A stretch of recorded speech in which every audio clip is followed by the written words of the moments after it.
on a trouvé quelqu'un qui s'y connaît en informatique. On ne sait pas encore bien qui va.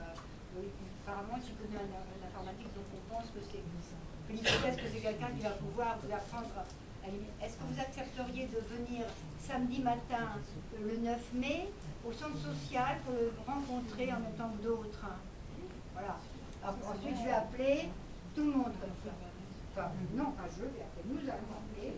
Par exemple, moi, je vais appeler tous ceux de l'informatique, selon je t'appelle tous ceux du breton et de l'anglais. Ben, je t'appelle tous ceux du Douy, etc. On va appeler tout le monde, on va les inviter un par un.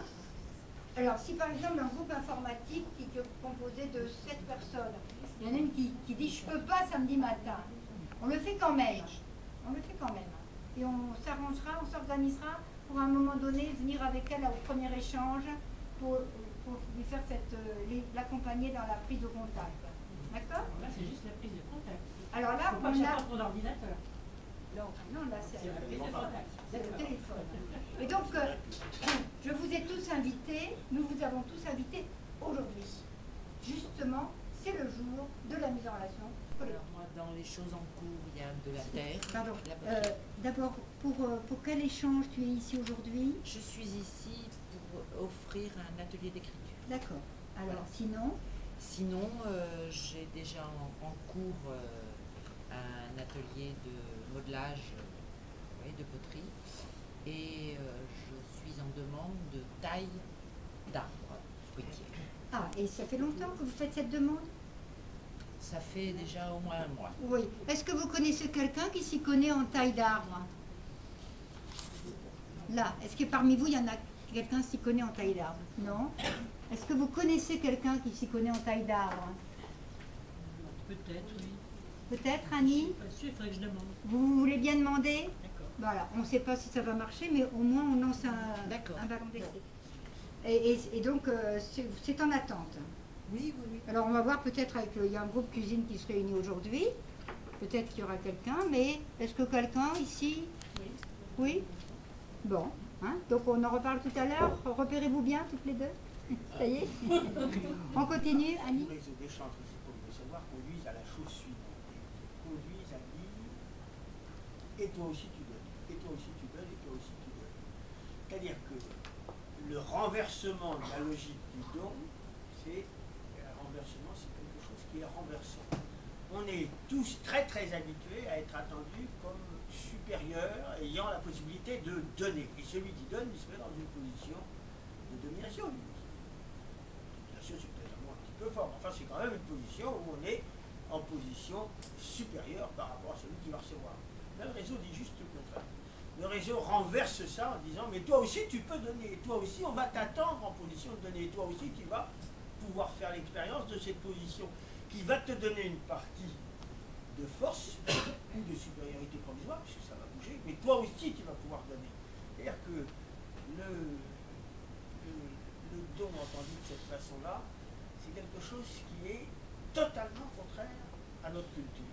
Dans notre culture, on est presque toujours dans la position ceux qui ont la possibilité de donner, qui ont la richesse, qui ont le savoir, qui ont la puissance, et puis les autres qui vont recevoir. Et là, on fait juste l'inverse, on vient dans cette affirmation,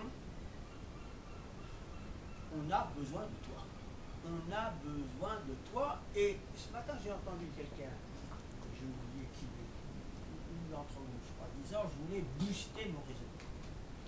En fait, on ne booste le réseau que sur de la sollicitation. On ne booste le réseau que par l'application systématique de cette règle. On a besoin de ton savoir, on a besoin de ta compétence, on a besoin de ton ignorance. On a besoin de ce que tu ne sais pas, parce qu'en nous affirmant que tu ne sais pas, tu donnes une occasion à l'autre de faire usage de son savoir. On a besoin de toi, en positif ou en négatif, nous sommes d'autant plus rapides, on a besoin de toi par tes savoirs ou par tes ignorances, mais on a réellement besoin de toi. Et appliquer cette règle-là systématiquement, quelque chose qui ne nous vient pas du tout. C'est pas rien, hein, cette question des savoirs. Hein, qu'est-ce que je sais? Se poser cette question de qu'est-ce que je sais? Et y répondre surtout. C'est se renvoyer à tous qu'on a été capable d'apprendre. Le savoir est toujours le résultat d'un apprentissage. Vous savez marcher. Vous avez appris tout seul, en vous cassant la figure, en faisant un pas devant l'autre. Rappelez-vous, pour vos enfants, rappelez-vous le premier pas de votre enfant. J'ai l'impression que c'est le premier enfant du monde qui marche. Qu'est-ce que vous lui dites pour faire le deuxième pas? Vous lui dites pas, regarde comment tu as fait le premier. Attention, Là, pas tomber. ils feront jamais le deuxième. Il fait le deuxième parce qu'il tâtonne. Donc c'est de l'apprentissage par tâtonnement, par imprégnation, par imitation, par volonté d'attraper quelque chose, etc. Mais c'est bien un apprentissage. Chaque fois qu'on dit je sais quelque chose, et chaque fois qu'on dit à quelqu'un, mais évidemment que tu sais beaucoup de choses, on l'aide à voir qu'il a beaucoup plus appris qu'il ne le croit. Donc, s'il a déjà beaucoup appris, il est encore capable d'apprendre. Si je crois que j'ai jamais rien appris, je ne vais jamais me lancer dans un apprentissage. Si je comprends que j'ai déjà beaucoup appris, je vais être capable d'apprendre. Donc, apprendre quoi? Des connaissances, des savoir-faire. Au fond, faisons un peu de politique.